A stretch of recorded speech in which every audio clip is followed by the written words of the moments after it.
ia e whātalofa atu i le au mea mamae ia i masi foi uō mai masani tatou whātalanoa e lungo le nei penga ta whailangi nei fiafu. Whātalofa atu le suafa manu malo Yesu Keriso. Ia o maua e masi foi ia o tatou whātalanoa lungo le nei penga ta whailangi peo na masani ai astona i te tasia whātalofa atu le suafa manu malo Yesu Keriso. Malo soifo maua, malo soifo manuia, i le alofa ma le ana le rei o le tua. Ia vi ia le tua le mea fiafi ina o awanoa le lei, o awanoa mata mo fie tātou te whaasoa e ala ilana upu ia, te tonu, ia o lo o manuia, le auso, manuia i tātou uma, i le alofa ma le ana le rei o le tua. E ala ilana tausinga, ia e ala ho ilana whaasoa, malana fōai o tātou tangata, tātou wola maro o tō soifua. Ia e mwhai euna tātou whenua ai, ma futa i tātou porkalama.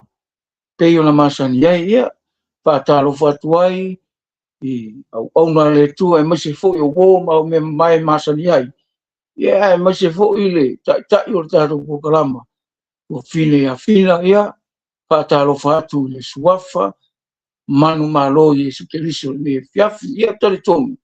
Ia ele o se tari tonu nga lotu, ia po se o ngā se lotu, ia o le tātou whaasoa, ia o le upo le tua, tātou te whetuwha iai, o le ale mea e whina ngalo iai le tua, tātou maua le ola.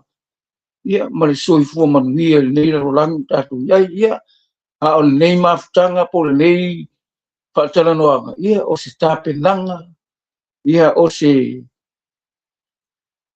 talanoanga wā, sauni uninga o tātou tangata. I le manuia e whaawawa e kako ke le kumau, i le nei o langa o kako iai ia, o le tātou te nofo whaatali, ia ma tātou nofo mai tau, o le ale taimi o me ele wala au o le tua le tangata. Ia o le toi a fio mai o le tātou rii, ia e pei o le aunga nā o le whaamoe moe. Ia tātou whaatasi ma le li i lona malo, ia. Ne fiafi ia, tamu whai o le a se upu. E mai la fionga le tua e maua i se tātou wha malosi. Ia o se wha au pengaina, ia o se wha loto teleina. Ia e mai se fo ia lu i tauina o tātou tangata te tōtasi. E tusa ma le upo le tua. Ia ua o le upo le tua.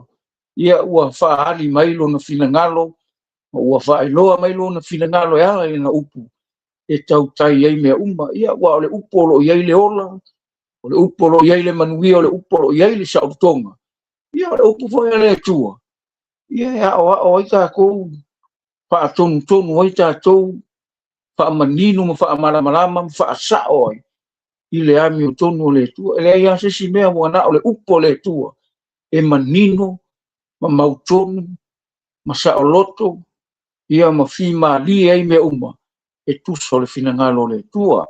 Ia nena fiafi ia, tau whai se upu ma le afionga le tua. Ia e maua el tātou wha malosi, ia e maisi o tātou wha talanoanga le nei fiafi. Pea la se upu mai le afionga le tua i le Roman nai 5, pai upu mua. Ia, o le whai upu e 5 e wha angata mai ai. Mai la non whai kauinga wha pea, o le nei, ua taua mi tunuina, ua taua mi o tunuina i tātou le whatuatua. O lea ua tātou le iai ma le tua, ono o tātou li o Yesu Keriso. O ia fōi o tātou maua, ma iai ta inga le nei alofa tūnoa, tātou te iai le whatuatua.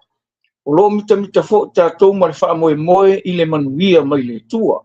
E le ngata fōi le ua tātou mita fōi pua ngā. Ina ua tātou loa le pua ngā tupu ai le onsai. O le onsai tupu ai le mautinoa. O le mautinoa tupu ai le whaamoe moe. O le whaamoe moe fōi e le mai. A ua whaamalingi mai le alofa o le tua i o tātou loto e le anganga pa ia. Ua fōi na mai ai ia te tātou ia. o le whaikaunga mo ka kou ngefiafi wa o ki kalikongu ia o upua ia na iei taimi ana tusi ai mawha maua ia o lo maua i tono le fionga le tua ia kalikongu ia o se wha losi lea mo ka kou le ngefiafi o le upula e tamu whai e wha matala ina i ona langona mo na winga i le ngefiafi o le upu le whai mai, ua ta'u ami o tonu ina tātou i whatuatua.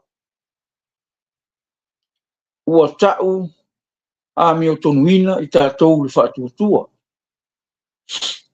Ia, lo whai mai sa awar kuspa i, mai, o lea o tātou le lei ma lea tua, ono lo tātou li o Yesu Kerisu, ia. Pei o raka ua ami o kongu, pei ua iei se wheso ka inga, wa iei le vā ua pi whaakasi tātou ma le finangalo le tu. Wa a kako maka i kuinga le winga o le fuai upu lea. Ua ta ua mi o tonu i. Ia wa o kako ka ngaka ngasala. Kako ka ngaka nga leilo loa. Pio kala Yesu. Pasau sa ili mufa aola i le nga leilo. O kako la, o ka ngaka nga leilo loa. Kako ka ngaka nga makua se o le winga o le kala tuspe. Kako nga se. O maa moe nga se. Ai whaafutai le tua i lana upu lewa mai. E ta wami o tonu mina i tātou. I le whaakua ia Yesu Keriso. Wa ele whapea e ngā fio fua mai. Ele e fio fua mai Yesu i le lalolangi. E iei le mea ngā mafua ngā fio mai Yesu i le lalolangi. O le mea lea. Ta wami o tonu mina i tātou. Ia Yesu Keriso wa ele ai sa kako wa mi kong ele ai so kako le ele ai so kako ele ai sesi ai ma sesi e anga sala ka ngaka anga kalanga ku spai o mai wa anga sala ka ngaka mo o le o ile ki inga ile ku onga e lai va ka ko mo le anga sala e va ka ko mo le ku onga ka ko anga sala ai fa kai o le ka ko fiso ka i mo le ku wa ka wa mi ko winga i ka ko le tu ono le fa ko ia Yesu Keriso o le fesili ka o le fesili e mo kwa ma ngai ia ke ka ko e fa pe fea ona ta wa mi o tonina e fa pe fea ona ta ma maina ioi mo le fesili nga le fesili ia ka ngaka ngo ia pilikaki ia yo le o fa ka o ko le yo punga e lua lima.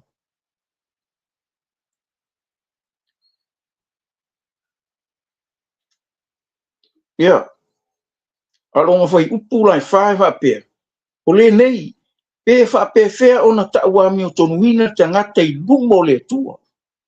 Pai mai le pe wha pe whea foi o na mamā o le o whanau mai. I le whawhine. O le maa ngai ia wha o kua mang kuafo. O le kala hoi le lea ka malo o yoku. O usawa e le ise mea ke koe aru e le ise mea. Ale ma ngai a ho na le kala ka vika ngai mau le lima kasi kusi salamu o fai upula e ka mo e sue fai poiva ye lo fai kaua ku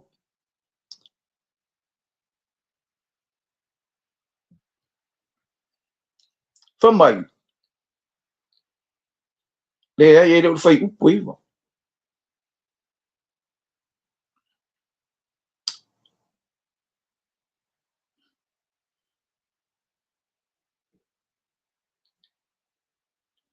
fa mai fa uta na fa na wa u male ami o leanga na o yai fo ile manamo rotina male anga sala o mai kala ka maro fa uta na fa na wa u male ami o leanga na o yai fo ile manamo rotina male anga sala longo winga o le ka o mai sa o ka ko mai ya sin ka ko mai male ami o leanga ka ko fanga ngau mai male anga sala le anga sala ku fa solo le leo siska ka ke mai na ina ro langi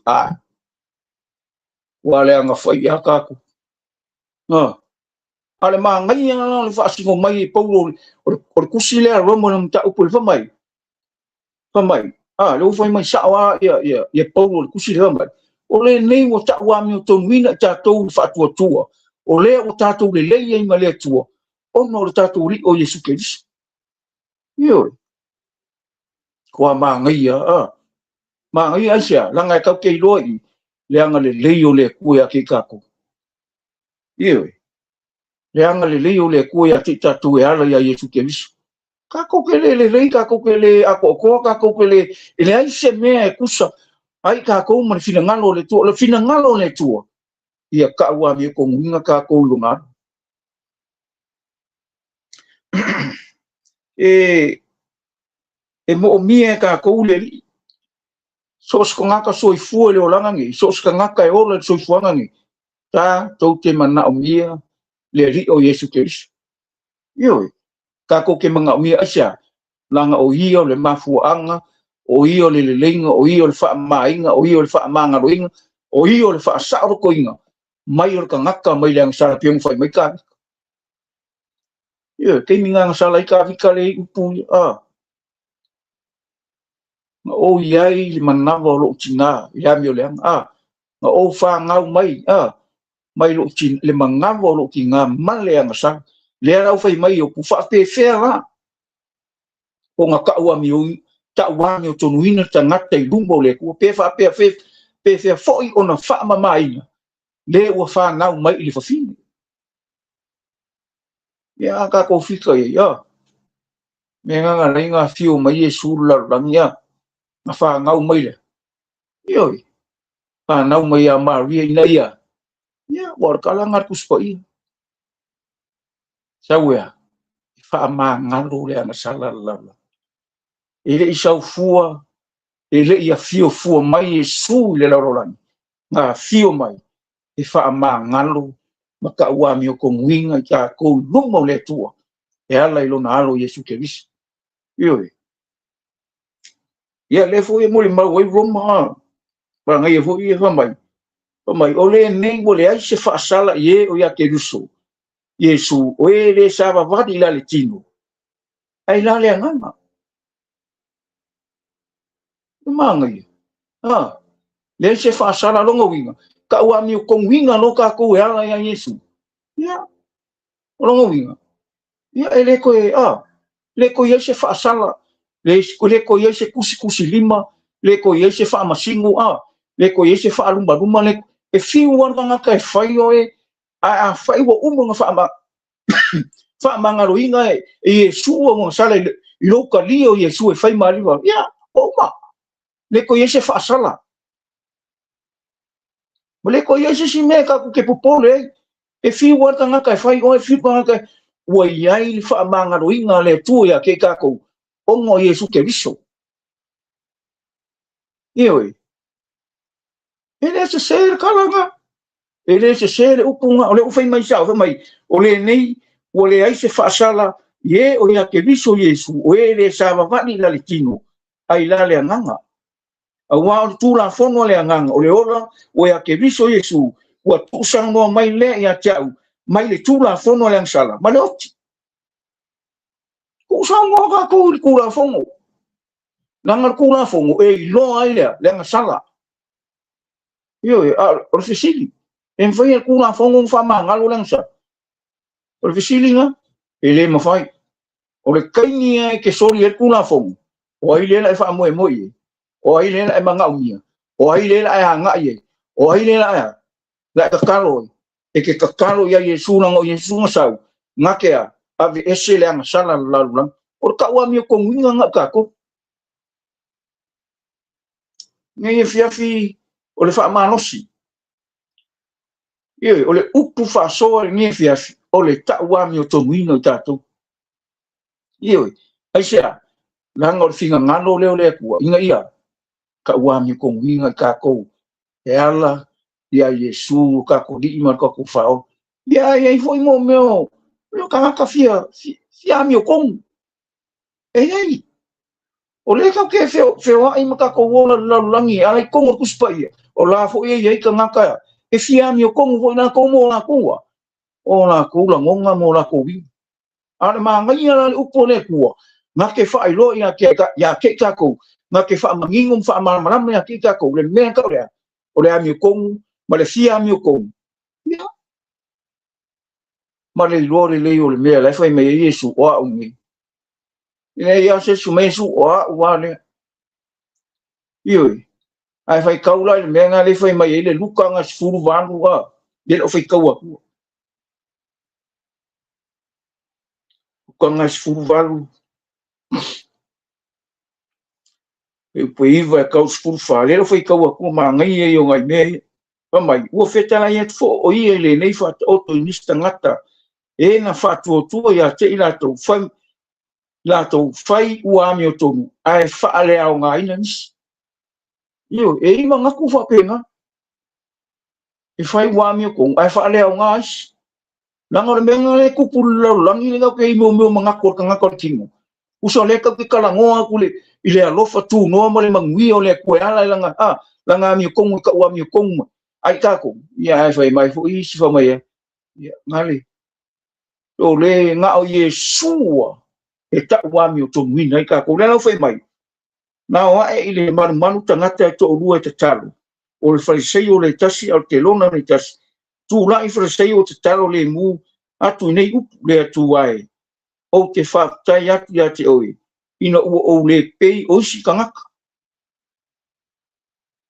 iyo kamai o e fa me o e ami o leanga o e muri lulua o e iyo ele pei o le la te lona fo vai o la ka kalo a la faile o la faile langa pei o ia le o le ami le fa makala uma Yesu fa mai le Yesu e ka i dua i vai a sang o anga pongi o ke avaku me se furuai me uma o te mau vai le ka ngola uma nga me ku so ia o io le ami o kong pa mai no le o le telo na fo i o tu mama atu i le mafai ona te pae ona mate le langi a o poporo na fatafata u fa pe le tuai ia e alofa mai a tia u tangata nga sa pa mai no fe po sufa o ke fai at ya ke o ko na luifo le na tangata i lona fale ua ta ua mi tonu i ai le fa pe le isi o se fa ma wa runga ia ke ia e fa ma wa lalo ina le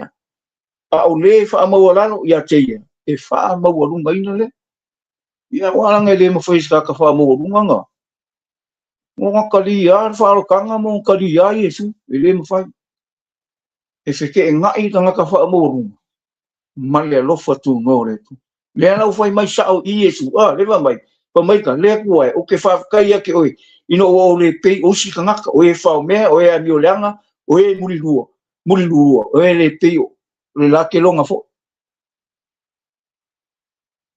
wa kusi ale lima wa lo wa i ya ale fa sai o le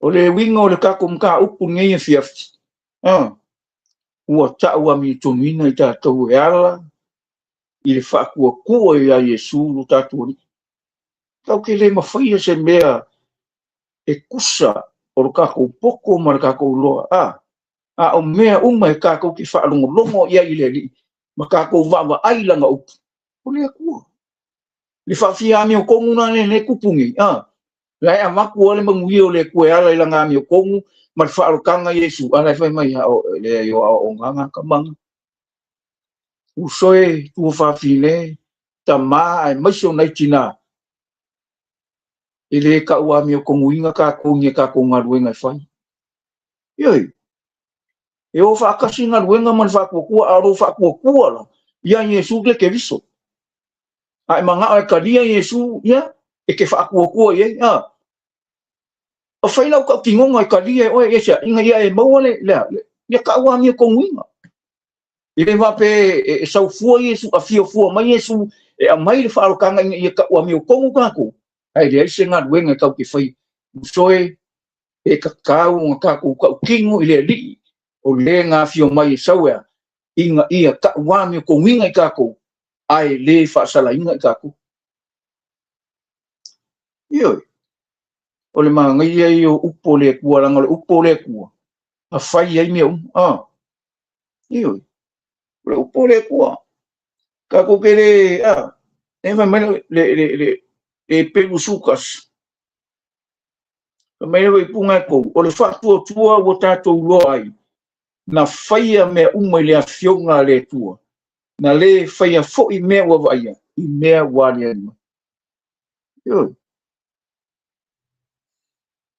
le ka ku ke fa moi moi I le koe fio mai o Yesu ai mai se le malanga le malimo yo al fisili mo o e ka penga I mea o e sa ungi mo le koe fio mai o e sa ungi mo le wala amo le ke le loa o ke le loa lo taimi ma lo taimi e le loa ngaka ka ko ke le loa finga ngalo le koe le wala au mai o le koe aki oe ma a ia o mai le wala amo le kua o e ka penga ma e sa ungi mo le fina ngalo le io I le iso nga fai le kua me nga fai le upu io o langa upu fo inga io ma kua le makanga inga o se fa mai o le fafinge a pengo foi o le faku ko kongo o fafinge le faku le nga ke ku mo la le udo le le fa se ele am ka pe on ka ko ye ni fies ya o le tawa me ton wino tato o le fio mai o le mea nga fio mai su e liu tingo kanga nga ia kingo le fa o kanga nga ia ka penga sa ungi mo ka ko nga ia e manguia o manguia e kusa male fina ngalo le tu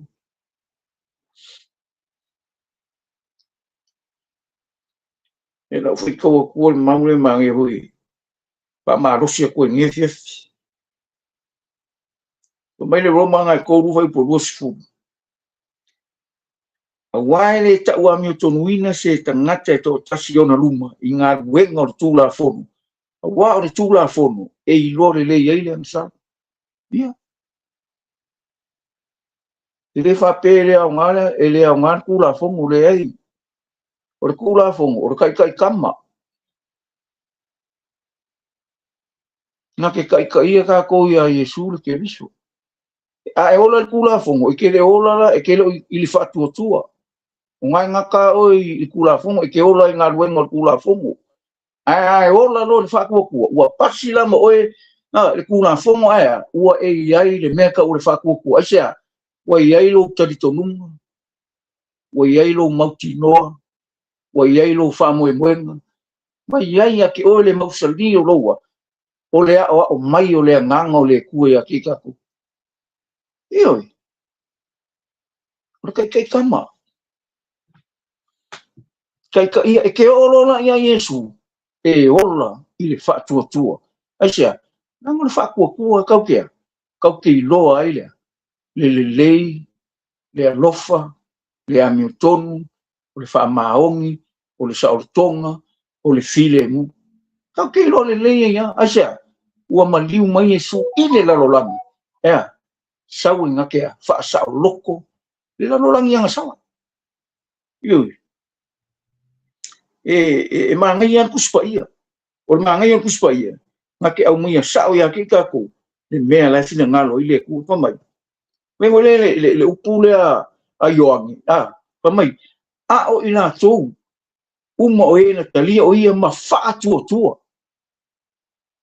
e kene ka li Yesu o fisi me o lo fa ku pa mai I lona suafa pa mai na ia wat ia le manuia ia ve la ko mo fa nga ole o lo fa ku ke ka li Yesu ke ka li ai nga upu ke ka li ai le manguia ala I longa nganga poi o le o ka ko ia I le lalolangi o le nganga pa ia le o le lalolangi ni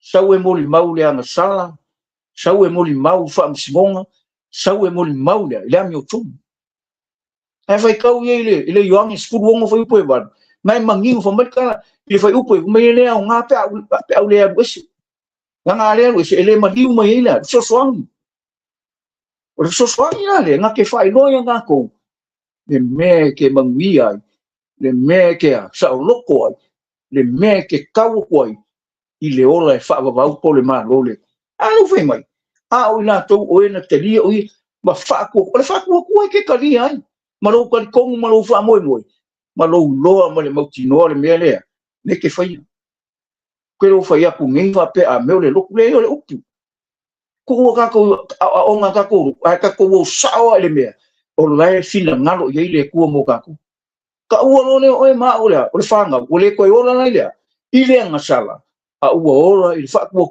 ua ta ua mi o tongu na I tātou, e ala ia Yesu Christ. Ioi, I le o ngā nuenga kula whongo, I le mawhai. Manga e se e ke le alu kula whongo. Ioi, kau ke, so se mea e sase ka ko lalangi, ka ko soli kula whongo. Ai se na kula whongo, o I ke alu. O I ke ole e mai whako ese. E ke le ole le kula whongo, e ke le ai o le kula whongo. O Yesu, o le unga ngā le kula whongo. O ma whamangaro Yesu la langi wo uma le sisi mea. Ai ngā pau ane mea le koi. Ia ke kako, o lou loa ma le mauti loa. Ma lou loa, ma le mausali o lou whatuatuanga ma lou te tonunga. E le ai sisi mea. Wa ngā o Yesu e, kako ke maua. Ma kako, o ai longa mangu e whawa. O le kei mea a mea I oe, kei mea kau ke, o ese man la langi ngai uwala au mai le kua. E ke alu sa o ai le mea ngā. Pinga ngalo le kua e kako ke oi. Ioi. Ngai whai kau le luka sfuru ongonga, e whai po sfuru iwanga I ka ngaka I ko rua nganga, fioki. Ke le whai aku wa pe whasi se sile, le ai, o kako uma, o ka ngaka wa, o umanga whaakau kako. Whaakau le koko Yesu. E whaakau lo kako e, ke loro o kongi ola o le toto Yesu, o umanga whaakau o ke le koe pule, ke le koe aiatea, o oe o le mea whainga ruenga, o oe o le mea tō tino, o oe o le hanga. Le wai ai lea, e wha moe le mangui e wha au. Aisea, na ngai le ke whakau, o kako o le mupa I o kako lea, o whaikau langa. Menga le nga whakau e kako lea, le whakua I le alo le tu. Aisea, o ia, wanga ka ua mi o konginga kako. Ioi. E le o kula whongo la.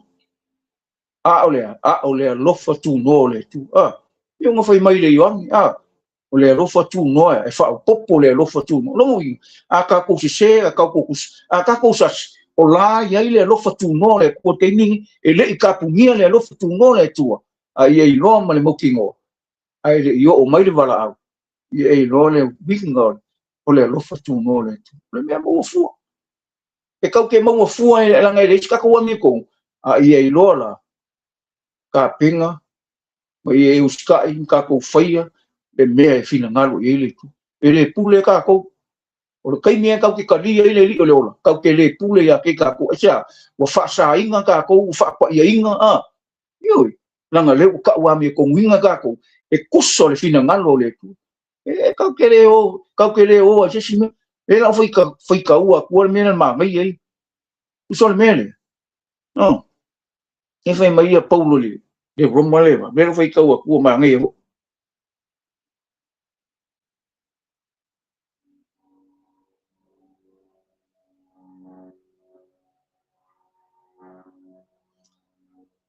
Mai paulo.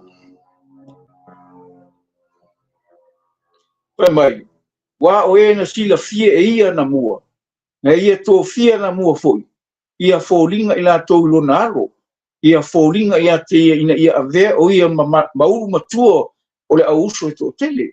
O e na tō fia na mua e ia. Na wala au ina fo I la tō e ia. O e o wala au ina e ia. Ua ta uami o tō nuina fo I la tō e ia. O e o ta uami o tō nuina e ia. Ua wha amanu ia ina fo I la tō e ia. Ia ngā. O le maanga I o le kala le apou. Whamai. Mea. Na sila fia ia nga mua. Ai kau kuke le I whiola mai. Wa leru wanga sila fia le kua kaku. Wa lewa. Lewa. Le whai mai. Wa o e na sila fia ia na mua. Na ia tō fia na mua fo. Nga hako kofi me ale me e kaunga ko whai a nga mua. Ai kau kuke le I whanga ngau mai. Wa lewa. Wa lewa nga iei kako kongo le plana le tu. Wa lewa nga iei kako kongo le mea. E whinga ngano le kua e kaunga ko I. Kaunga kako kongo longa malo. E kaunga kongo longa aina. langa o kākou e whangau le kua pe awai ka pea malama le lei ma mangingo le lei e mea o finga ngalo i le no fai mai ma sila fie i anga mua na ia tō fie anga mua foi ia fōringa i kākou longa ia la le ngor kalanga kākou fai le mea le fai mai le kākou muli le mea le fai mai le kākou wha mau la lalo ia le mea le fai mai le ni kākou o ia e wha akau ngu ma wha kingo le mea ua fai mai le ni aisha e kau ke le mawhaia le afi. Kau ke le mawhaia se o. Whaakai le kuelonga alo usau ka penga ka kou sa uia ka kou. Mōronga manguia e wha. No whai mai sawa. No whai mai sawa ka wha mai. Ua wha manuia ina fo ila tau e. Aisha, oe nga wala awinga. No koe whai mai hoi. Oe nga wala awinga ua wala awinga fo ila tau e. Oe ua wala una e. Ua ta wami o tonu mina e. Ala le sime. Ele songa wala au le kua ya kako. E wala au la ia kako le ko finga la ia kako fa mau ngai. La ia kako le. Wa le wanga sila fie le kua nga mo kako. E mangaku fa pe o le ke ma lo si o le ke le o mea le la foi ko ki. Ele mo fai o mea. Ele mo fai lo ma lo si. Ele mo fai lo poko. Ia ke le mawhaia. E o e le kai me ngaka i lo manosi, e le kai me ngaka i le ke lo mea, e le kai me ngaka i lo poko. Ma e kua e longa lo leo le ku. Al kai minge, pai sau whiriwhiringa. Pai sau whiriwhiringa le li, o maua lo wola ma lo manosi. Aisea, e le i a fio fua mai e sure la lolangi. Ngā fio mai, i ngai a waku le a mea kongu, a mai le a mea kongu, i a kaua a mea kongu inga le la lolangi. E ala i longa fio mai. Ioi. Alo fai mai. Fa mangingi fo ila koi. Fa mai na fai upu nga koru kasi man koru fa mai. O le nei sa stato upu i nei mea. A fai wa kau ka, a fai wa au mai ka kou le tua. O ai se fa sa kau mai a ke kako. Oi. A fai o le kua le kako ke fai a ingai mea uma makako fa. Fa alo aku longa finga ngalo e ala ilanga upu. Oi fa sanga kau mai.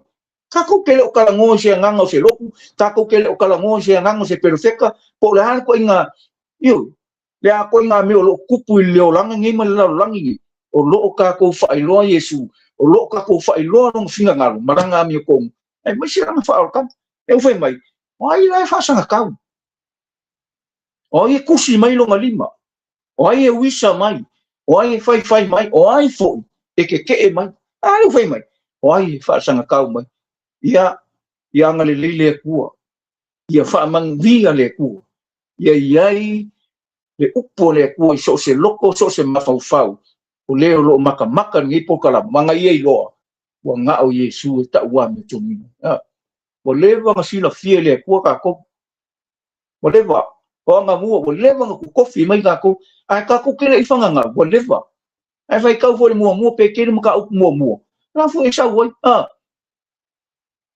Ele kong hilo inga ka ko se au ko se ario me pal ale koko ka o e chikensu ai le fa vai inga le lalan wale ba e vai ka o punga su va su vivo no fu ngai sa wai o le ma ngai o ngam ai le fa vai inga le lalan wale ba ma liu yesu esa wale ba ngai ai le plan le tua mo le lalan yang sa lang si la fiele ko pa a kamu ma eva langa Afa mawalunga le lire nga wong kai ka ia di ingai langi afa mawalunga le loko sa kangi e loa yang kala pa mai ai fai kau le isa yes furfa ba sufa mai o ke arwai ma ke kusam vai ia o ai me nga lenga sau yesu sau ya e mai ya ke ka ko le menenga le o ka kupu mo skaulanga ka ko skaulang o le ngu fili o la me ka o skaulang ave vi inga ile tu ai fai kau bola maka o po suru ro ku se roma e mo ko inga ko kingo o le kaulanga ola kaulanga e pa ia o le kaulanga e mali o foi nga ka ku asia o le mea nga sa Yesu e mai ka ko mene asia ia fai ka ko ma mea fai ngā ruenga di i ai le ko fai ka ko ba ka ngaka ka ki lo fa nge le ku yo ia fi la fa maru si nge fi ene ma fai e okupe ene ma fai lo manosi ene ma fai lo poko o la ta wa mi tunu ina lo wanga ngai lu mo le kwele fai a lo fai mai sawa ya kala pikaki ai o pa pe feo ta wa mi ko winga ta kai lu mo le ku le ma fai ke le ma fai ngai ka ngo ba ku ku pe kau ye lu le nga sala lu wanga le ma fai aisia o le fio mai o Yesu ile la lo lang fio mai mo ka ko ngai ya ta wa mi to mine ka ko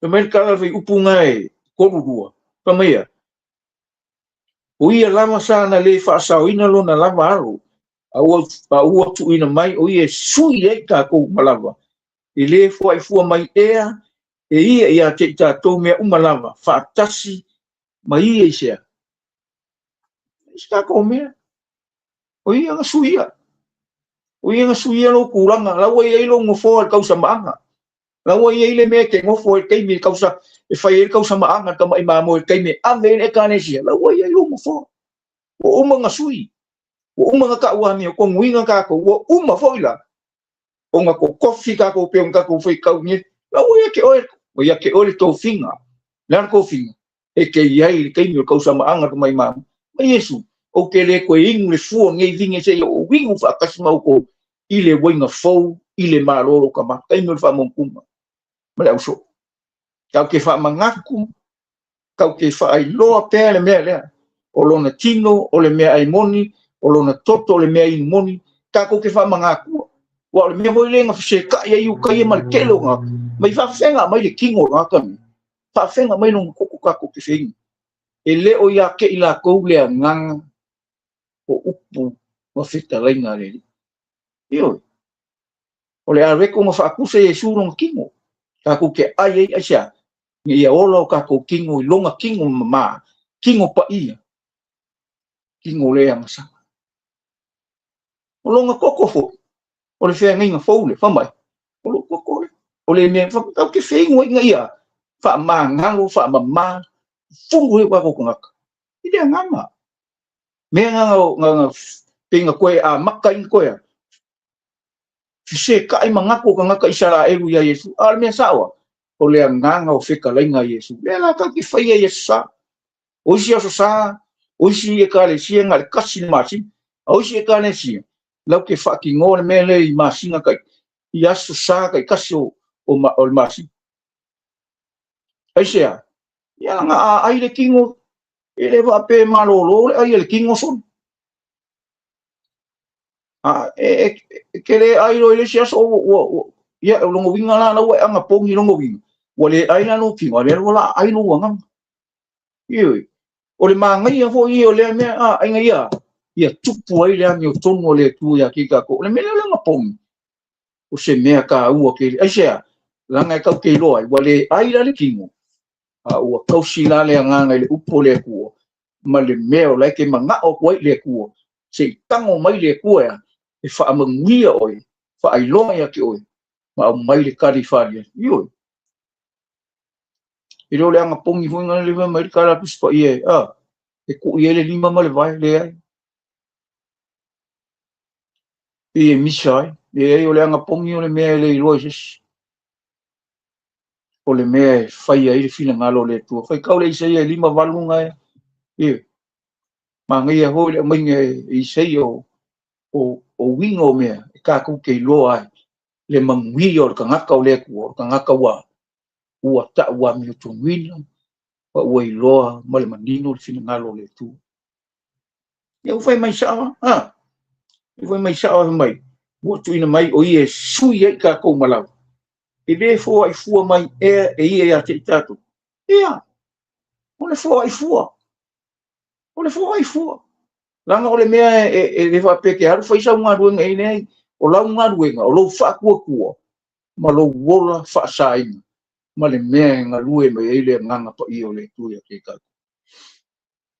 ia ua ele va pe o fa ku oi wa sa oi wa kong le ka ke o ele ka ke o la ngor kala nga ku spoi ele fa sa o se lo ku ele fa sa o es kangaka ele fa sa o fo o se sia e fa sa o nga ko le fo me ku spoi o mala ve mai le nga ngole ku a o ai pa kong pa pok e kere ko so fa sa o se me se pe a pe ke o ki e ke le iola ile me fina ngalo ile tu na ngala ve mai ku spoi o mala ya ngai o i fa tong fa poko ka ko le mi ko mo le ku ia sauro le foi puno ele le ye ka ngaka o le ku i ngar we ngale le iwe ele va pela o foi me o ai le ai o la fa tau tainga o le upo le ku male ngar we nga manga le nganga pa ia ke o e ke fai ai me uma kusa o le fina ngalo le ke lo fai aku me o me le ai o la matu fa so nge fies wa nga Yesu ma le upo le tu nga ke mo fai nga fa mainga ta ua mi tunuina fa le leia fa maka ngo finga ka ko e kusa ma le fio mai Yesu ma lona fina ngalo lo ile lo ia me fia fi wa ele va pe o fa ku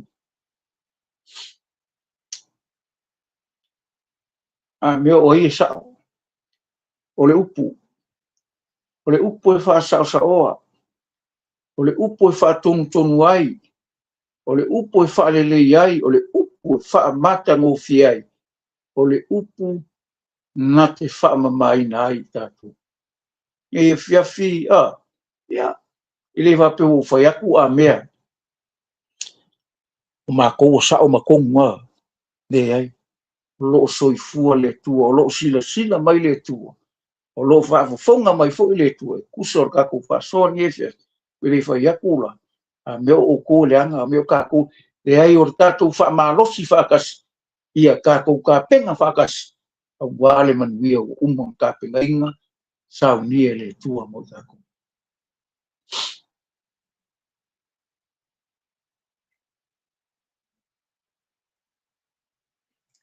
mai le roman na tolu ke kawa pe pule e lua lima va mai o le o tu ina mai lu mai le tua o le fina ngaru ma lie ai i le fatua tua i lona toto ina ia faali tino ina mai la na ami tomu i le tau ia o angsala ua mawai ile fa pale pale o le tua ina ia faali tino mai fo ina na ami tomu i ona po nei ina ia ilo ai o ia o le ami tomu ma ua ta wa ami tomu ina ie ile ua fatua tua ya Yesu le lau fai mai la le maule fai mai o le o tu ina mai luma i le tu o le fina ngalo malie ai i le whakua longa wi ua le o le me fina ngalo malie ai le kua malie ai fina ngalo le tu nga lue ngalo ngalo le iyo ua malie kau ke fiu e fai se me wha malie inga ai fina ngalo le kuari kau ke fiu iyo o le whakua ia Yesu malonga koko leu kau sao mai iyo o le ku mai ia o lona fina ngalo malie ai le whakua o longa wi o mea upa kau ke whaia ia whaia lau ka ku mai ala i le koko i lona toto koko Yesu kau ke whaia la maru ka kou loa o umanga wha mai inga ka kou inga ia malie fina ngalo le kua i mea ka ke whaia ele anga sala le ku ale ufa ma ngalo ka ku ang sala wa ka ku fia na le fina ngalo le tua inga ua fa ma ngalo inga mu fa ma inga ka ku inga ia malie fina ngalo le ye ele malie fina ngalo le ku inga ku ye peke fai mai po ke fai ak la kar sawa ele ka lia Yesu mai fa mo lalo ele ye nengo fa ku mo le toto kala nga Yesu ai ngai me fa mangkung ya so uma ko ke ai longa kingo malong ko longa wi e fa ka ua ia ke kako le tāua le toto io anga o lai kala ngo me kuspai ko we mo le mau le lalo langi fa mai o le vai o le toto ma le nganga pai faila ia ke oila papkisonga le vai ia ma le toto Yesu lenga fufuru e kako ma le nganga pai longa wi o lai ia ke oe nga le fai mai sa o kuspai fai ke kalia le mau kangaka ia o le au nga sili kaka o le mau le kuanga mo li mau mai o ye longa alo ni fai mai o le o ia ke ia le alo o ia ke ia le ola o le ia ke ia le alo le o ia ke ia lo fai kau el mua yo angem ka upo lima fai po suluanga sa al fai upo fiku ngai sa o le mele o le mo li mau ye ro ma le mo tino ngi fias o le me ka uami o kongu ngai ka ko o le me nga ke mafaianga fa ma inga ka ko o le me nga ke mafaianga fa le inga ka ko e kusa o ka ko va ma le ya wa nga foi fai mai e kolose mo fai po lo sua le lo fai kau aku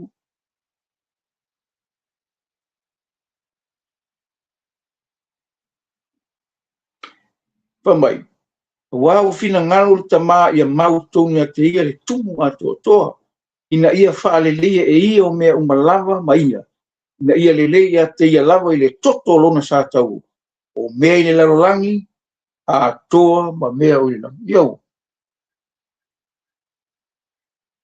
me se mea koe whare kong mo uma whare lei pauale mea orka ko ioi pauale mea pa mai e ke mga oi ioi o lai whaakali le tua ia ke kako o uma mea le han whaakali le wa peke ioi le wala au peke ioi le mea ngasa o ilo ngalo e pa maa ngalo wha ngalo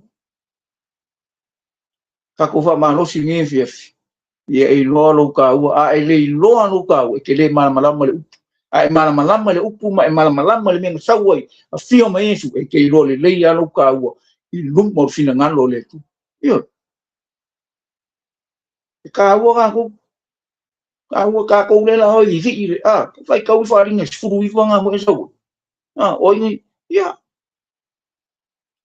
o vi inga mea lai fai le lang ia ele loa vi ina la lang yo la mea lai mi fai le lang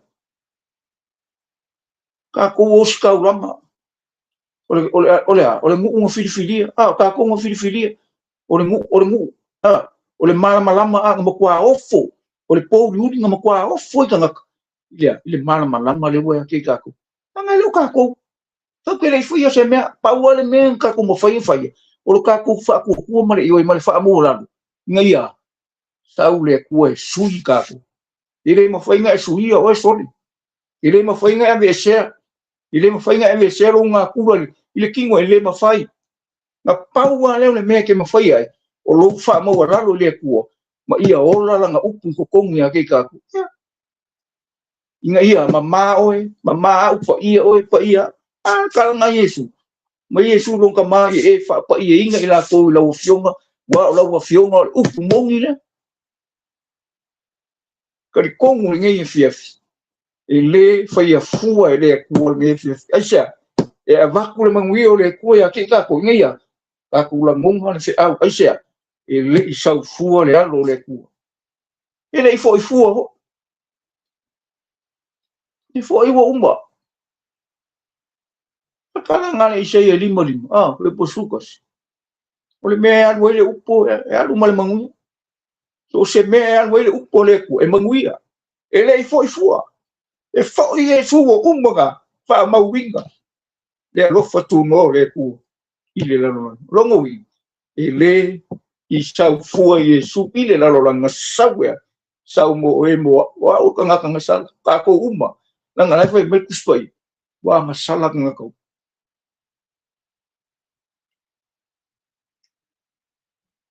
e fi la fa ma lo finge ka wo yo le toto ka wo realmente ninguém foi que caiu o foi mais falei ia me le langi ma me le la lo lang me uma o le se me ko pa o me ka ko o ka ko yo le me a fio mai pa mai Oe umai ki ngā inga mamafuki e venga o mai. Ioi, ai kau ele, ai kau ele kau pesu kasi kusia, ma tei orang pe pelua bat, oe uma, wa me lai ke polong ai, wa me lai ke sei ki ai, wa me lai ke ki ngā ai, wa me lai ke le mawhaio ngai ke enga. Mai Yesu, iau ko mai ke, wa u olea ngā malu mali file mo, mai ko wamo, a mai o ke amo, inga e waku la ngā mo, ka ko ke amo, ai fai kaula fai po lua limo le mea mga upunga su ko mai kala Yesu ai fa tai ia te oelo tama inga u enga ngaia me ie popoko ai fa lia I kama vale o ngui ai poko le olanga ni en ka ngai valia o singa kai ke ke le lo ko lo ke lo le ko lo le ku fa lia ki olanga ni ya fa li mai ka ku o ke vale le ri asia langa o ka ko ka ngaka ya ka ko ke lo fa mo la lo ri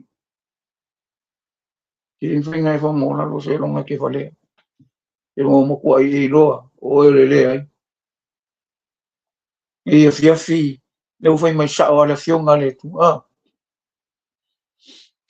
mai o le koko mai kala ko kuspai o le menga mali e fina ngalo le tu o longa winga a fai nga mali e fina ngalo le tu I luka ko fa ko o le mali o Yesu longa koko ye loa o Yesu sau ngai ka ko mo mangi e fiafi ye le va pro ka vai ko ai ka ko uma o lai fa kali le ku ya ki ka ko fa kali le ke mi ka ko ke yo e le lofa tu mole ai ka ki fa kali fo ke mi wala au mai le ku mo ka ko ngai ya ka ko ye le manui o le tu e pe unha folo inga I lango yo ya le foi ka ko si maule ka foi foi pa mau ku le ka ko ka o pungesia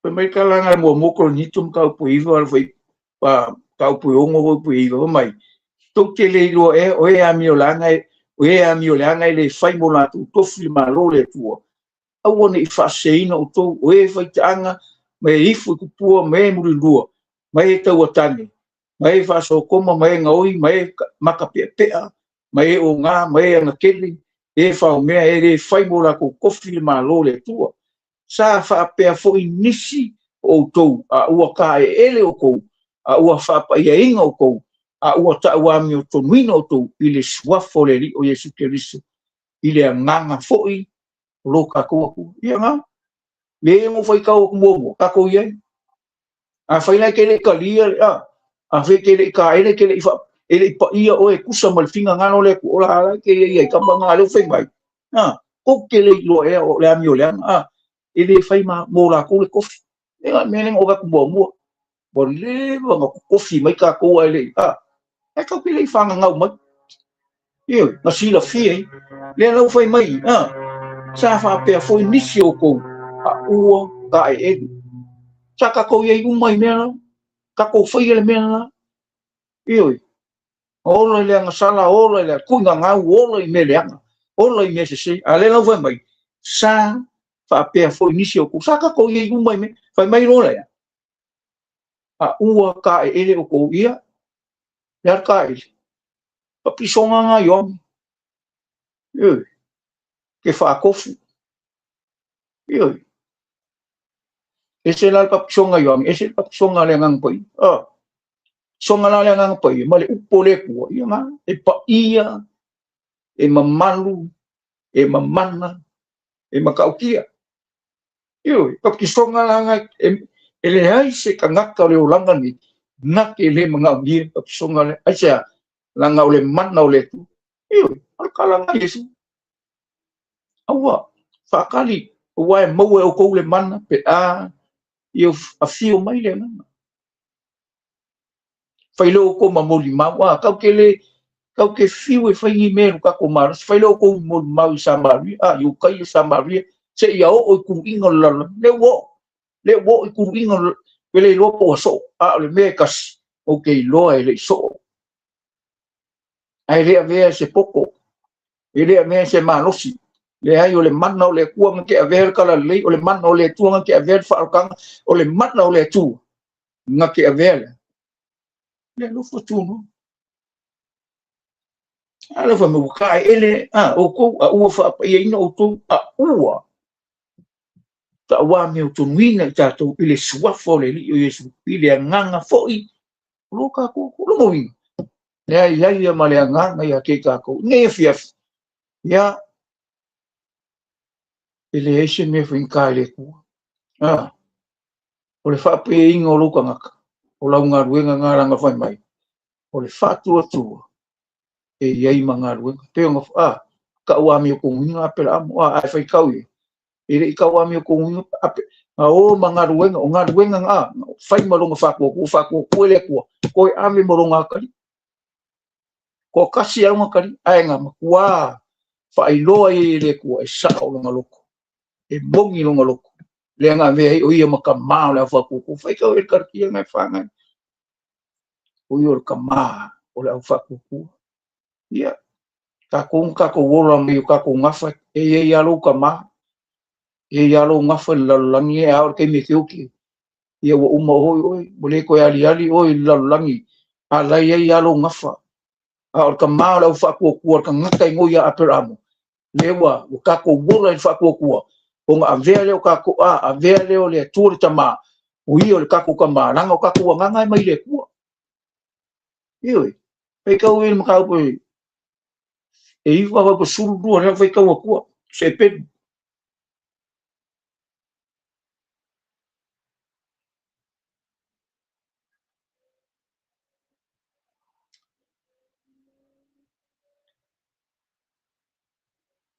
ka po suru do fa po iwa me wa fo sai ka ko ka ma o ka ko kingo e na o mai a te tatou sa tatou fa longo ia ai le siri e sia o tatou fa tatou susta I ta ma o tatou nganga ka ko ke ola io a fai o ka dia Yesu a fai foi la o ka dia Yesu o ka u le ku ka ma o lo ka ma o fai foi la o ma ka li fai foi ka ko fa nga o le ku a sia na ngoro nganga la o la fa me ya po o a ka mo le o ka nga ka ola au Yesu o ile o le nganga fa o le nge ye fiafi ka kum ka upu nge fiafi ya o le ka u ai o le ka u o le ta ua mi to mino ka ko e ala I lo fa ko e ala I lo tari tonu mo lo fa mo ma le motino lo so I fu lo io nga ruenga le ngang po io timi au ke fa ka mala au ka ke fa ka mala au fo I ka ko ke fa ka le I me pa ia le ku o I fo ai mai fai lo mai a ke ka ko io inga ia ye e loa o loa ma ka ko loa le mangbio le ku ka se ko mamle ya ko po ngai lua foi po lua kas ya le la foi ka wa ku fa mai ele ta wa mi o ton ele ta wa mi o ton e lo tatu tama a pera amo ngarwe ina ua watu o ye e io isa akono natali I lungo le fata foi taulang ke le ilo e sa ngaru e fa tasi le fatu tua mana ngarwe foi wa to ai le fatu tua sa ta o foi le tusi va pe mai na fatu tua pera amo le tua ona ta ua ile o ia e fai mami o tonu sa ta ua foi o ia o le wo le tua o le nei wo to loa ua ta wa mi o tonu ina le tangata I ngaruenga ai le na o le fatu tua fa pe foi ra ava fa finish ta ditani e le ta wa mi o tonu ia e o ia I ngaruenga ina ua talia ia e ana a wina atu na ia au ese atu ai foi le ia te ila ua ili tasiala fa pei o le tino ua oti ia pe a te ale nganga fa pe fo le fa kua e make pe ale ngi ngaru ia nga o lo fa kua ma ngaru nga wala me merka la kuspai a ele ngaru o ke ai lo winga ele fia le fa ngaru nga ele fia le fa ko ko ma umama e foi ko ngafa ale aila ia ora ke ora le ai kilo le lang pe foi lang fa ku ai o le fa tua e ola pe ai inga luenga o ngā luenga foi e ona le lei ona o le fa tua e o fa kasi na le fa tua ma ngā luenga pe a ka kouloa le upo le kua i le fa pe ngā o lo le kua ngā o lo le kua ai le ainga o ngā luenga e fa tino ai lo fa tua a no fai mai e pe ia o le kingo fa pe o le tino o ti ia pe a te ale nganga e fa pe a fo i le fa tua ua mate a le inga luenga ia o ka ko fa malo singa nge fif ka ua mi ko winga ka ko le fa ku ia a foi le inga marwe ia la fa fe ala nga ia ile foi nga ka kalo le ku ko uru mai e ka kalo e o malea